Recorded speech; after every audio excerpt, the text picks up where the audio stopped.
পাঁচজন ব্যক্তির কাছ থেকে জোর করে হলেও দোয়া নেবেন।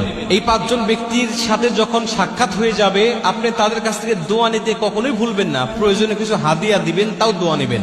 কারণ এই ব্যক্তিগুলো এতটাই পাওয়ারফুল যে ওরা আল্লাহর কাছে দোয়া করলেই আল্লাহ পাক সেই দোয়াটা কবুল করে নেয়। আল্লাহ পাক তখন তাদের খালি হাত আর ফেরত দেয় না। এই ব্যক্তিগুলো কারা দেখেন? এক নম্বর হলো মা বাবা। এটা আমরা সবাই জানি যে মা বাবার দোয়া করলে মা বাবার দোয়া ফেরত যায় না। এজন্য মা বাবার কাছে যাবেন, বসবেন, তাদেরকে সন্তুষ্ট রাখবেন এবং মা বাবার কাছে দোয়া চাইতেও হয় না। দেখবেন ওরা অটোমেটিক দোয়া করে।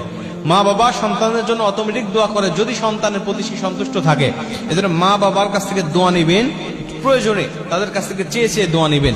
এটা হলো এক নম্বর। দুই নম্বর হলো মুসাফির ব্যক্তি, যারা মুসাফির, যারা বিভিন্ন জায়গায় সফররত অবস্থায় থাকে, এই মুসাফির ব্যক্তির কাছ থেকে দোয়া নেবেন। কারণ আল্লাহ মুসাফিরদেরকে এতই ভালোবাসেন যে ওদের জন্য 4 রাকাত বিশিষ্ট ফরজ নামাজগুলোকে আল্লাহ 2 রাকাত করে দিয়েছেন। জোহরের নামাজ, আসরের নামাজ,